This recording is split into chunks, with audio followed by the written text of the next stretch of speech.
everyone, this is Helen H and welcome to my channel, Moss Cottage. I hope everyone is doing well. I am still going through a very trying time with my dad. You know, he was in the hospital. He's been released to rehab now, but it is a terrible place, and it's one of these ones that you see on the news where you just think, how can that even exist anymore? So it's heartbreaking. We're doing what we can to get him out of there. But anyway, that's not what this video is about. What this video is about is these journaling cards. Now this, goodness, this is probably only a quarter of the journaling cards that I have. I don't know where they all come from. I think I used to get them at Tuesday morning, and then I put them in a bin and they just multiplied themselves. I have no idea, but I've got so many journaling cards, and honestly, I don't use them. These, I guess a lot of these are Project Life. You know, we used to get those big packages and whatever at Tuesday morning. So, and some I think are cut aparts from paper pads. You know, they have the journaling card size. I don't know, but I've got so many here. So I was going to give them all away, and a lot of them I'm going to give away because I have more than I would ever use in my lifetime. But you know, if you've watched my channel, that I have the video where I am upcycling this old planner into a memory keeper. And I find that I am using some of these things. Here's a card right here. I'm using some of these things in my memory keeper. So I don't want to throw all of them away. Well, when you're in a hospital room or you're in rehab with somebody and they're sleeping most of the time, you got a lot of time to think, right? So I actually took a stack with me, and I went through them and I thought, what the heck can I do with these? I mean, I don't mind donating them and everything, but if I could use them, especially in my new memory keeper, because I haven't done that before, that would be great. So I came up with some ideas. I'm not saying that no one has done these ideas before. If they have, I have not seen it. These are ideas that came to my head while I was looking at a bunch of these sitting in my dad's hospital room. So let me show you what, excuse me, what some of the ideas are. First and easiest is to make tags. You can just go ahead and cut the tops. I put the little hole reinforcers on them, and you know, you can, now you don't even have to. If you make a tag, of course, you can just staple on a piece of paper or a little piece of fabric if you want to make the tag that way. The only thing with making tags out of these is that, you know, you can't, it would be difficult to use this one as a tag because the orientation is horizontal instead of vertical. So making tags out of them is more for vertical focal points, or in this case, both of these have sentiments. And you know, these Project Life cards, these two actually have the dot grid on the back. Some will be like cut aparts from a paper pad, might be just plain white. I've seen some that have lines on them, but usually the back of a journaling card is just that. It's somehow that you can write on it. So my first idea was I could make tags from them. All right, my second idea, and I'll talk about this, how I did this. Hold on a second. I'm trying to get these. They've started to mate again here. The second idea I came up with was to make frames with them. So what I did, I just cut the tag to a size, or the journaling card to a size I thought would make a nice frame. And then I used a die to just punch a hole, in this case an oval, in the middle, so that I can have a frame, so that, you know, if there's a picture, or I just want to color in there, or I want to actually do journaling in there straight onto the page, I can do that.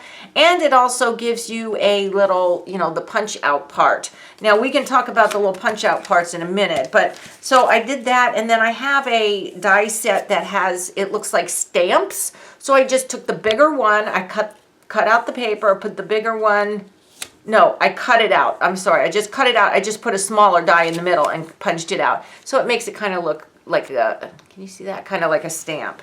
So I made that one, and then I have this one that I did in black and white. So these, making frames like this, obviously you're going to have to look through your cards for ones that have a pattern on the whole card. Like this one right here, unless you made the frame right around here, somehow you might get the words in it. So you do have to be a little bit careful on which cards you choose to do what thing, because of the sentiments that they tend to have on them. But I have plenty that just have patterns, and those are great for these frames. So that's another thing I'm super excited about, is having little frames. This isn't the size that opening that I use for the pictures I print so far. For most of the pictures I've used in my memory keeper, I use 2x3. This is a little bit bigger, but that doesn't mean that I can't use them some way in there anyway. So yeah, or I could just use this die set. Has a smaller inset. I could just use a smaller one. So frames was the second thing. Then the third thing I came up was, and again, this is going to require that you use ones that have a repeating pattern or a color on the whole thing. What I did was I just cut strips, and these are actually strips that I cut off these pieces to make them a little less long, you know, that the frame's too long. I just cut the pieces, those little strips, into little arrows. Now you can still draw a color on, sorry, you have to understand, my brain is mush right now. You can journal on the back if you want to, but my thing that I was thinking that I would just put them on the page pointing to something, like pointing to a picture or something like that. But if I wanted, I could flip it this way, point it to a picture, and do the journaling right here, okay? So you could actually even tuck it in a pocket if you wanted to, and then, you know, journal on the back. So making those little arrows like this, these little pointy arrows, because, you know, if you buy die cut packs, a lot of times they will have these. So you can simply make those yourself. All I did was just cut the point at the top and cut the point in the back, right? So that was the third thing. And then let's see, the fourth thing, I was looking at some. Now you could go either way with this, and you could certainly go alternating with the orientation, whether you go up or down. I'm not doing it, but I'm going to tell you what you could do. Is I have these ones here that have these really cute little pictures on them, all these little birds and this heart and whatever. You could simply punch holes at the top of, and see this one's going vertically, the others are horizontal. You could do, you know, alternating vertical, horizontal, or all one direction. It's up to you. But you just punch 2 holes, 2 holes, 2 holes, 2 holes, 2 holes. Put some ribbon or some cord, you know, or baker's twine through there, and make yourself a little banner, a cute little banner. Just, you know, using the pictures here. You can hang it from your mantle or, you know, above your craft desk or wherever. Especially if you have, I don't have any packs of cards that are just like Christmas or something like that. But if you did, you know, then you can make a Christmas banner or an Easter banner or whatever. So making a banner is number 4. The last thing I was thinking, oh no, sorry, not the last, second to the last, is to look for some of your cards, and these ones all have sentiments on them. Now, I don't necessarily want family favorite on there. Maybe I just want family on there. So what I'm going to do is grab a pair of scissors, sorry for the reach, is go ahead and, well, I could actually do both. I could cut this one. I'm just going to cut the sentiment out.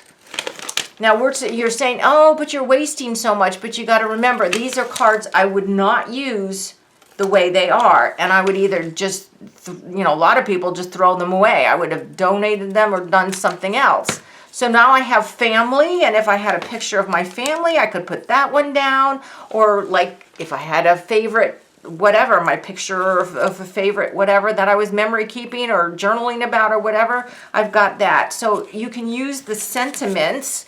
This one, I would cut this out, this part here where it says date. We can just go ahead and cut that out. And it's already one of these little flag it's got the little, is it a flag, a banner bottom there? I don't know. And I was a little aggressive because these are big scissors. I cut a little bit too much, but it doesn't matter. So now I can use that and use that for the date. And then, you know, you can cut these things out here. This one says documented. If I don't want the whole card, we can just cut out documented, the word documented. You know, maybe if you want to keep the bits you're cutting off, you can do that and use them some other way.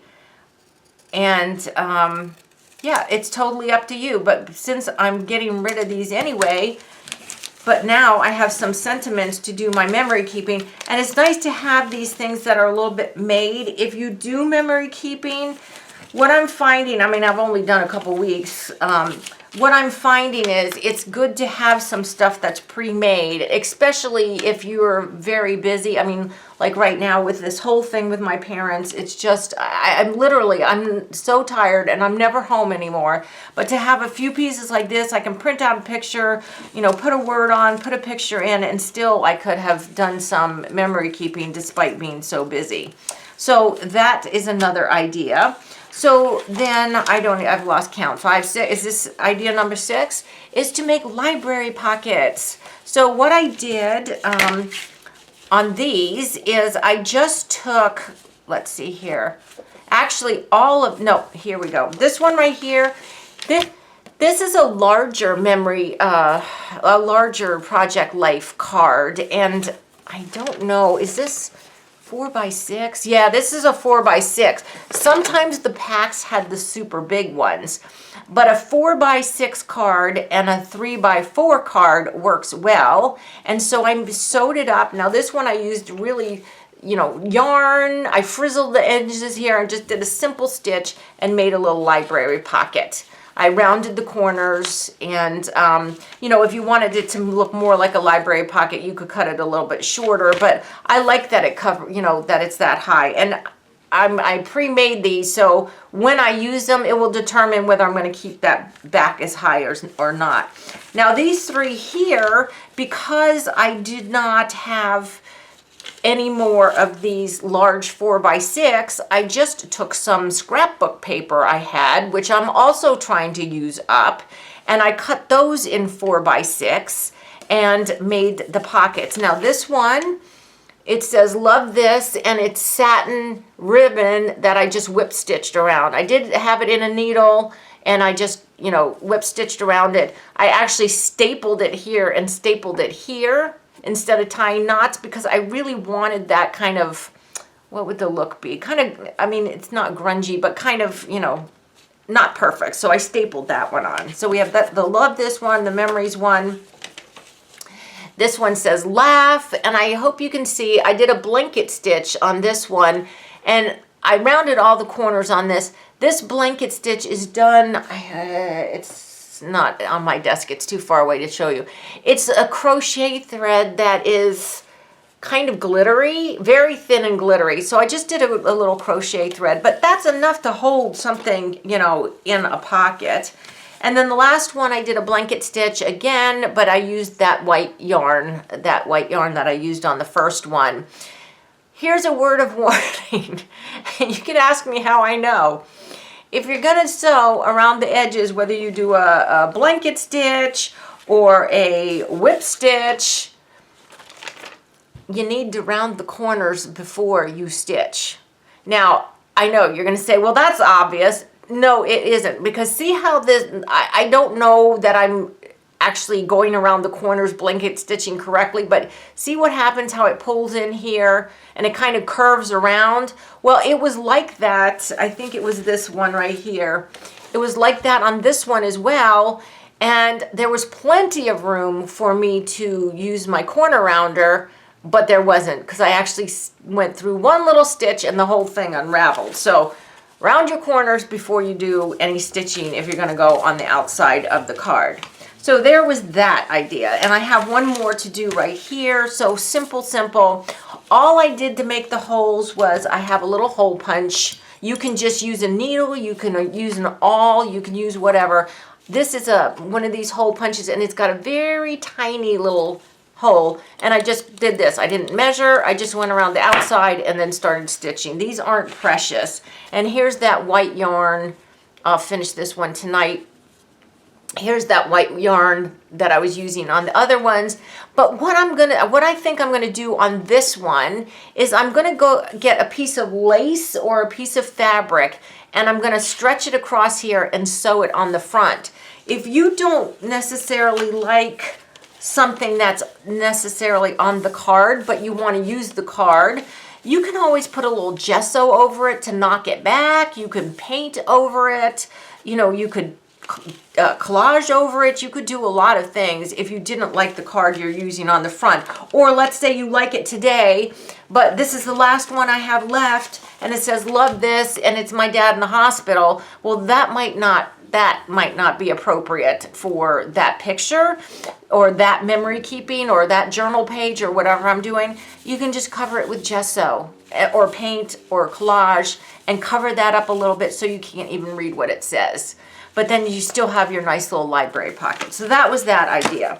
So the last thing I want to say is the pieces that you cut out, like punched out. Now these frames, if you don't have a die cutting machine, so you can't die cut a shape, you could do ovals, whatever shapes you have if you have dies. But if you don't, you can simply just put your piece of paper down and take an X-Acto knife, maybe on the back side, draw a nice square or a circle, trace around something on your desk, make a nice little circle, and then use your X-Acto knife to cut it out.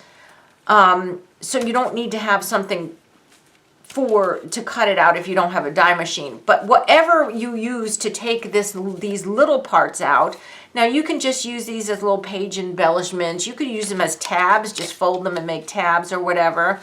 Or you could always just tear these up and use these in your collage projects, these little pieces here. So I'm not sure how I'm going to use them, so I'm not going to tear them now, but there's a good chance that these might actually get into a collage versus into my memory keeping book. So yeah, so that was 6 or 7 ways to use up some of these cards that we have. We bought them because we liked them and then we don't use them, but you can salvage at least some of them by making some of these projects. So that being said, I just wanted to show you my finished gratitude journal. I filled another one. I don't know how many this is. Every day I write 5 things that I am grateful for. And I've done that for years, and it's one of the first things I do when I have my quiet time with the Lord is I just write down 5 things that I'm thankful for. I do put some stickers in between. I doodle. I have a whole board on Pinterest of doodle borders that I can look at and say, once I've done my 5, I can look at them and say, oh, I like that border, and I'll try doodle it. Or I use washi tape, I use colored pencils, like I said, stickers, all kinds of things. This is a die cut. We all know her from Hobby Lobby. And it's just a great thing to do. You know, we really need to be thankful. And I've heard this on the Christian radio station that I listen to, my local Christian radio station. One of the DJs said, what if you didn't have anything tomorrow that you didn't thank God for today? What if you didn't have tomorrow what you didn't thank God for today? It would be everything, right? You can find 5 things to be thankful for, whether it's your health, or that you could get out of bed this morning, that you have warmth, you have heat, you know, you have an electric light to do your work in, or whatever it might be. But when I do my 5 things, number 5, I put number 5 and leave it blank. Then I have my quiet time with the Lord, and I read my scriptures, and I do my Bible study and everything. And some trait of the Lord's, or something he does, or something about him, which is just everything about him is so fabulous. Number 5 is always about the Lord. And a lot of times it's the Spirit moves me from when I'm reading in the Bible or whatever, like God is merciful, you know, so that might be number 5 that day, that God is so merciful and he forgives my sins day after day, even though I might commit the same sin over and over again, because I'm his child. I am saved by the blood of Christ. I know he's not holding that against me. So anyway, I highly encourage you to do a gratitude journal. And if you have never done memory keeping, my memory keeping, like I said, I've just started it. But I'm only doing like 2 or 3 pages at the most for the week. I'm not putting a lot of pressure on myself. And like I said, this week it's going to be kind of iffy because, you know, most of my time now is going to be at the rehab center. But we'll see. I might have some interesting things to journal about. So guys, I hope you like these ideas on how to use your journaling cards. Get them out. Use up what we have. We always say in January, I'm not going to buy anything. I'm going to use up what we have. And I know it's February now, but it's not too late to go ahead and use up some of these things we have and make your own ephemera for your projects. So I hope you liked this video. Please give me a thumbs up if you did.